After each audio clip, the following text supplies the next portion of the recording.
How it's made. Electric motor.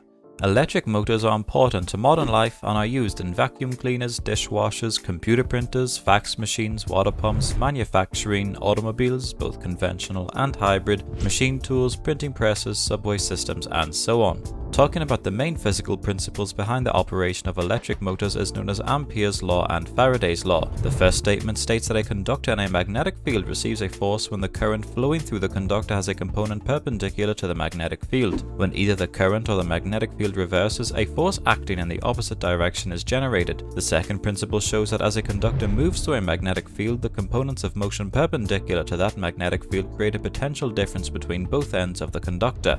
Hey guys, and welcome back to the channel How It's Made. Before jumping into the video, if you are new here, please consider subscribing to our channel. Also hit the bell icon to get a notification whenever we upload a new video. That said, let's begin.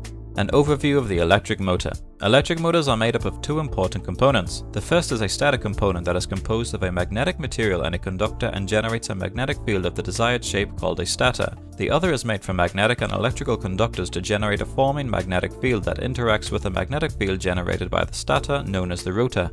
Moreover, the rotor has a moving component of the motor, a rotating shaft for connecting to the machine being driven, and some means of maintaining electrical contact between the rotor and the motor housing. During operation, the current supplied to the motor is used to generate a magnetic field in both the rotor and the stator. These fields push against each other, resulting in torque in the rotor, resulting in rotation. To be precise, electric motors fall into two major categories: direct current motors and alternating current motors, depending on the type of power applied. The first DC electric motor was demonstrated by Michael Faraday in England in 1821. The first commercially available motor was the DC type, which became popular in the 1880s as the only power source available was DC. As a result, these motors were used in both low and high power applications such as electric street railroads. AC motors were first developed in the 1890s when AC power became available primarily by Westinghouse and General Electric companies. However, over the last decade, most of the problems associated with single-phase and multi-phase AC motors have been resolved. As a result, all of the major functions of electric motors were developed by 1900. Two types of electric motor. DC motor. Precisely, the operation of a DC motor depends on the interaction between the stator poles and part of the rotor or armature. The stator contains even poles with alternating magnetic polarities, while each pole consists of an electromagnetic formed from a pole winding wound around a pole core. A magnetic field is generated when a direct current flows through the winding. The armature also includes windings and the current flows in the direction shown. Meanwhile, this armature current interacts with a magnetic field according to Ampere's law to generate the torque that rotates the armature. When the armature winding rotates to the next piece of opposite polarity, the torque acts in the opposite direction and the armature stops. To prevent this, the rotor contains a commutator that redirects the armature current of each piece of the armature that rotates the armature. This allows, for example, all current to flow through the windings that pass through the poles of the North Pole. In the same direction, the windings that pass through the South Pole have a reverse current and generate torque in the same direction that the North Pole produces. A commutator generally consists of a split contact ring on which a brush applies DC current rides. The rotation of the armature winding through the stator field creates a voltage known as a counter-electromotive force across the armature to counteract the applied voltage. This is the result of Faraday's law. Besides, the size of the counter EMF depends on the strength of the magnetic field and the rotation speed of the armature. When the DC motor is first turned on, there is no counter EMF and the armature starts spinning.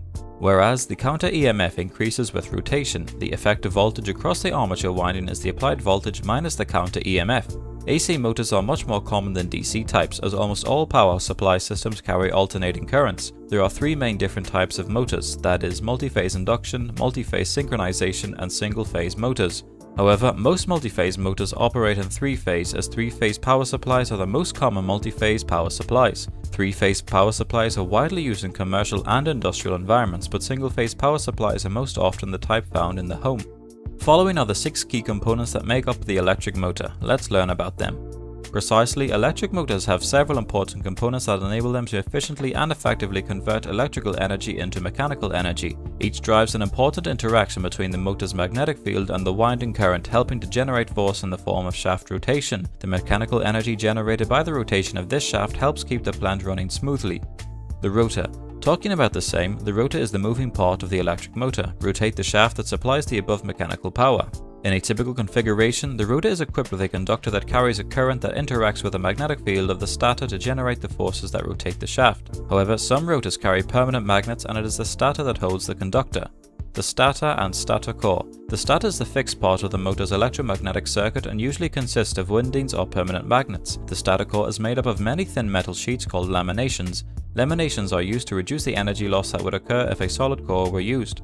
The bearings. The rotor of the electric motor is supported by bearings and can rotate the shaft. These bearings are supported by motor housing. The motor shaft extends through the bearings to the outside of the motor where the load is applied. The load is said to be overhanging because the force of the load is applied beyond the outermost bearing. The windings. A winding is a coiled wire that is typically wound around a laminated soft iron magnetic core to form a magnetic pole when an electric current flows through it. Electric motors have two basic magnetic field pole configurations, salient poles and non-protrusion poles.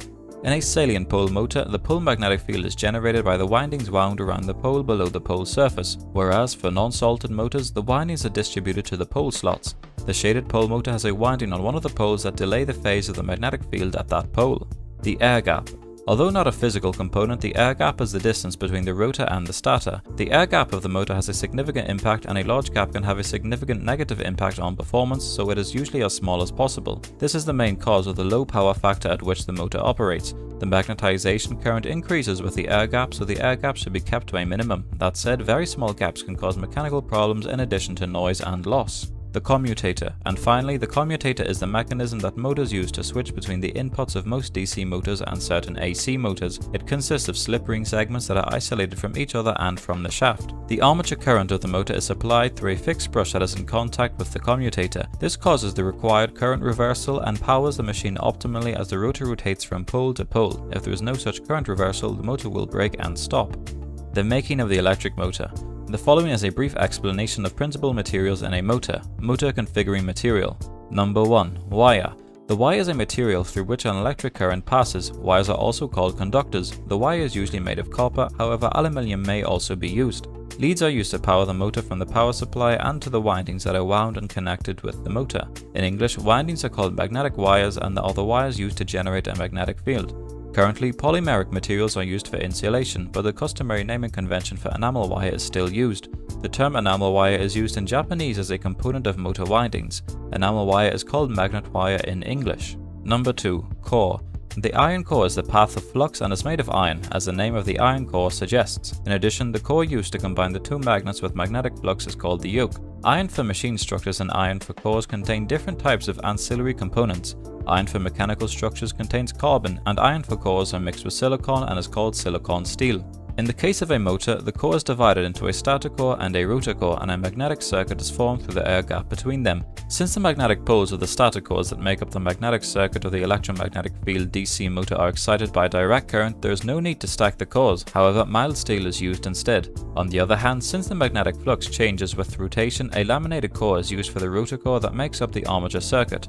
Permanent magnets are often used for the magnetic poles of small DC motors. Synchronous motor stations and induction motor stators and rotor cores are excited by alternating current, so laminated cores are used for each. Number 3. Insulator. Insulators prevent current from flowing outside of the intended location, and materials with such properties are called insulating materials. Polymer compounds such as rubber and enamel, resins, paper, mica, and glass fiber are used as insulators. Number 4. Permanent magnet. Among the materials that make up a motor, permanent magnets are important because they generate a magnetic field. Permanent magnets are a type of iron-based alloy or oxide. And that's it guys, hopefully after watching this video you understand how electric motors are made. Let us know if you find this video informative or not in the comments section below. Also, if you like this video, give it a thumbs up and share it with your friends, and don't forget to subscribe to our channel for more informative videos, and we will see you in the next one.